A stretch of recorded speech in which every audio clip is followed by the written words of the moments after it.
Time now for the front page. This for the third day of October, 2023. In national news, the little girl lost in New York has been found. Breathtakingly relief-filled news this morning. USA Today reports a missing 9-year-old girl was found alive yesterday after a frantic 2-day search that ensued amid reports she was abducted from a campground in upstate New York. Police say they've detained a suspect, Charlotte Sena, had last been seen on her bicycle Saturday at 6:15 in Moreau Lake State Park, about 35 miles north of Albany, New York, where she was camping with her family. Charlotte Sena has been located and is in good health, according to New York State Police. A suspect is in custody. It's an active investigation. During their investigation, police identified an individual being in the area of Moreau Lake State Park around the time Charlotte went missing. They wrote in an update on their case on their website. Fox News reported on the story. At around 4:20 a.m., state police saw a man drop something in the Sena family mailbox. This, according to Governor Gov Hochul. It was a ransom note. Police began to check it for fingerprints. The first person of interest was not a match, but then they found the right prints on a 1999 DWI arrest warrant in Saratoga County. Hochul said that investigators identified the suspect as 47-year-old Craig Nelson Ross Jr. 10 hours after state police watched him drop off the demand himself.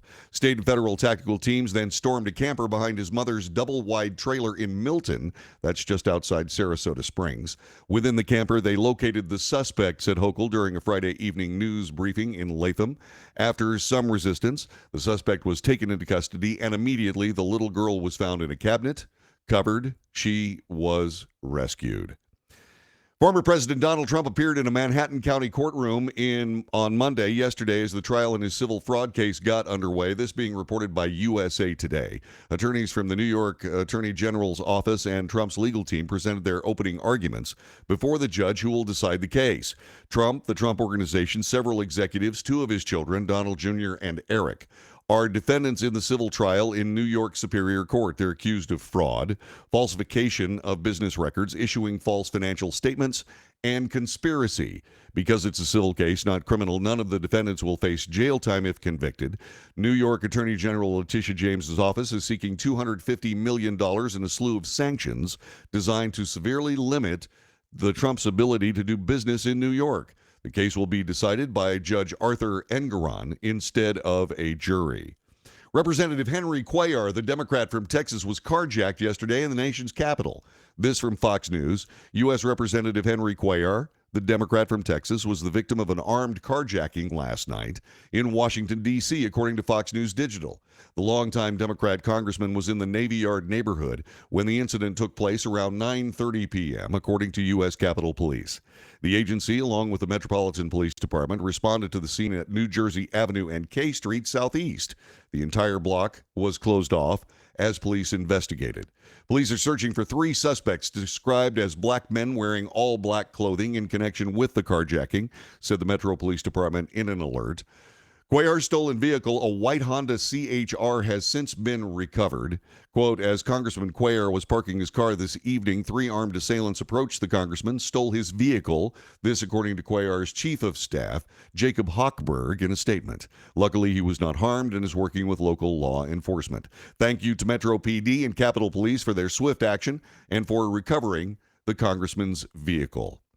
Sad news out of North Dakota today from USA Today. A state senator from North Dakota, his wife and their 2 young children died when the small plane they were traveling in crashed in Utah. This according to a Senate leader yesterday. Doug Larson's death was confirmed yesterday in an email that Republican Senate Majority Leader David Hogue sent to his fellow senators and was obtained by the Associated Press.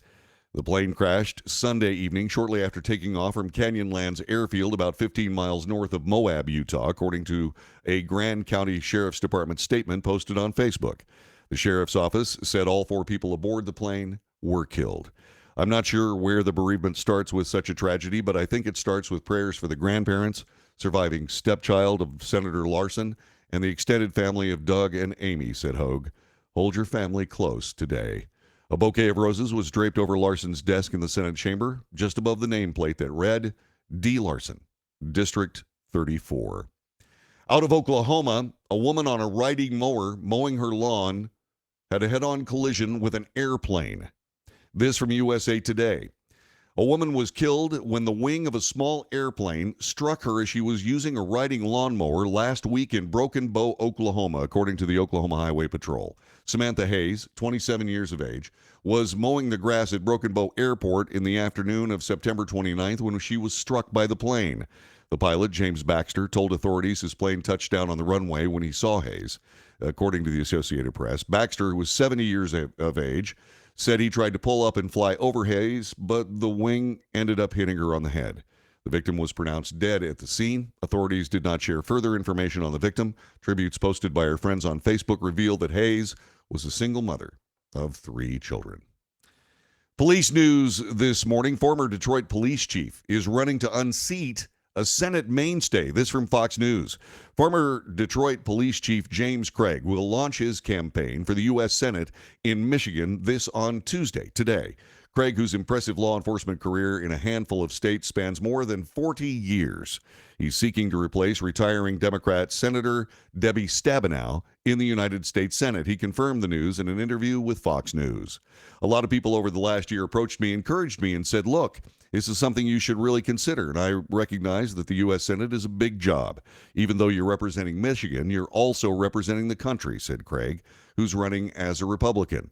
Everything I see going on today, it's frustrating. I'm angry about so much when it comes to open borders and seeing the level of fentanyl poisoning. I don't call it overdosing. I call it poisoning because it's by design, and these Mexican cartels are allowing this poison or bringing this poison into America. The Seattle mayor has proposed an increase in police funding. Then the protesters showed up at his house. This, according to Fox News, protesters marched to Seattle Mayor Bruce Harrell's home Sunday afternoon, outraged over his proposal to add $17 million to the city's police budget next year. The protest was called Justice for Jahnavi, in honor of a 23-year-old college student hit and killed by a patrol car while stepping into a crosswalk in January. Harrell's proposed budget gave the Seattle Police Department more than $391 million, a $17 million increase from their 2023 budget. But protesters wanted the department budget to be cut rather than expanded in light of Jahnavi Kadula's death. The officer who struck Kandula was driving 74 miles an hour in a 25-mile-an-hour zone with his lights on, but no siren, according to police. And Boston politicians voted down police funding as well.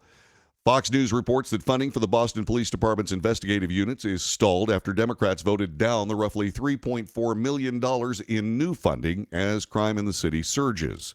Last week, half of the city council members voted against funding the Boston Regional Intelligence Center, BRIC, opposing the city's progressive Democrat mayor, Michelle Wu, who flipped her position to support the funding. BRIC serves Boston and surrounding regions to reduce crime and prevent acts of terrorism.